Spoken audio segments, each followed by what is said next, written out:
78 ساڵ لەمەوبەر لە ڕۆژی دوای ڕێبەندانی ساڵی 2646 کوردی 22 ژانویەی 1946 زاینی لەسەر ڕیچکە و ڕێبازی کوردیزم و ناسیۆنالیزمی کوردی بە سەرۆکۆماری پێشەوا قازی محەممەد یەکەم کۆماری مدیرن و ئۆڕۆیی لە ژێر ناوی کۆماری کوردستان بە پێتەختی شاری مەهاباد دامەزرا.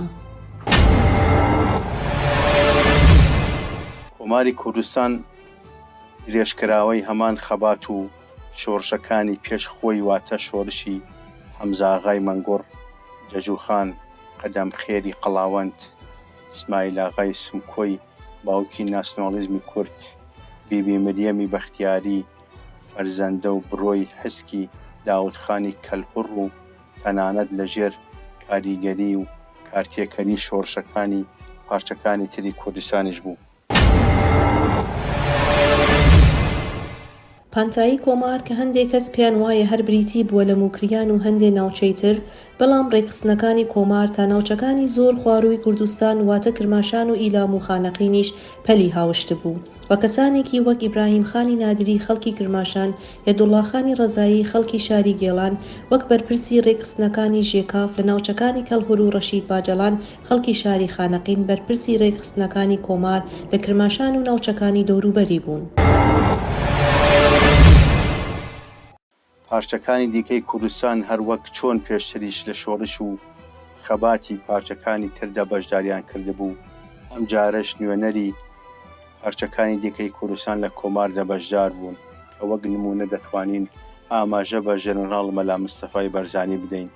کە لەگەڵ هێزێکی گەورەی پێشمەرگە ڕۆڵی گرنگیان لە کۆماردا گێڕا.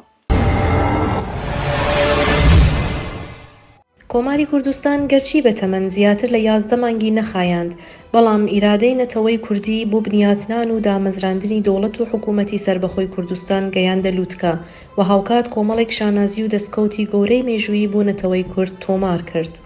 حکوومەت و کابینەی وەزیران دامەزرا و سربەخۆیی سیاسی و کیان و دەوڵەتی سربەخۆی کوردستان ڕاگەیەندرا. ناوی پێشمەرگە وەک هێزی تاک لە ناو سوپای نەتەوەیی کوردستاندا دیاری کرا و هێز و سوپای کوردستان دامەزرا. سەدان گۆڤار و ڕۆژنامە و کتێب لە چاپ دران، وانەکانی خوێندن لە قوتابخانەکان کران بە زمانی کوردی، ژنان و لاوان و منداڵان ڕۆڵیان پێبەخشرا و ڕێکخراوەکانی ژنان و لاوان دامەزران، دام و دەستگا و ئیدارە و ئۆرگانەکان بە ڕەسمی دامەزران و لەلایەن کوردەوە بەڕێوە دەبران. سەرنجام بە چەندین هۆکاری نێونەتەوەیی و ناوخۆیی وەک کشانەوە و پشتێکردنی یەکێتی سۆڤیەت و هاوکاری نەکردنی وڵاتانی زلهێزی ئەو کات بۆ کورد و هەروەها خەیانەتی ناوخۆیی بەشێک لە سەرۆک عەشیرەکانی کورد، کۆماری کوردستان پاش 11 مانگ ڕووخا و پێشەوا قازی محەممەد لەگەڵ حەمە حوسێن خانی سەیفی قازی وەزیری بەرگری و ئەبوولقاسم سەدری قازی برای پێشەوا لە گۆڕەپانی چوارچرای شاری مەهاباد و ڕێک لەو شوێنەی کۆماری لێ ڕاگەیاندرا بوو لە ڕۆژی 31 مارسی 1947 واتە لە دەی خاکەلێوەی ساڵی 2647 کوردی لە سێدارە دران. داگیرکەرانی کوردستان بیرکردنەوەیان بەم چەشنە بووە کە ئەگەر ڕێبەرانی خەبات و جوڵانەوەی ڕزگاری خوازی کورد لە سێدارە بدەن، ئەوە بزافی نەتەوەیی کورد کۆتایی پێدێ، غافڵ لەوەی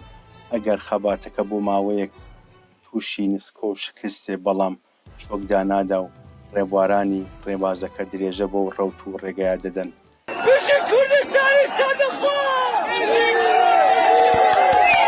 لە ڕەوتی مێژوودا خەبات و جوڵانەوەی ڕزگاری خوازی گەلی کورد لە هەموو پارچەکانی کوردستان گرێدراوی یەکتر بوون و سەرکەوتنی پارچەیەک دەستکەوت و سەرکەوتن بووە و کارتێکەری ئەرێنی هەبووە لەسەر هەموو پارچەکان و شکست و نسکۆی پارچەیەک کاریگەری نەرێنی لەسەر گشت پارچەکانی تر داناوە. هەروەک چۆن خەبات و تێکۆشان ئیراد و خواستی سەدان ساڵەی نەتەوەی کورد بۆ گەیشتن بە سەربەخۆیی لە کۆماری کوردستاندا خۆی نواند، ئێستا باشوور و ڕۆژاوای کوردستانیش بەرەو هەمان ڕیچکە و ڕێبازی سەربەخۆیی و سەروەری سیاسی هەنگاو دەنێن و بیری نەتەوەیی و سەربەخۆیی خوازی ئێستا لە هەموو بەشەکانی کوردستان بووەتە وێژمان و دیسکۆرسی یەکەمی سیاسی ناو شەقامی کوردستان. شهید بونم بشان ازی دزانم سرم بزن استی ملتی خو که کرنوشم نبرد و دجمنانه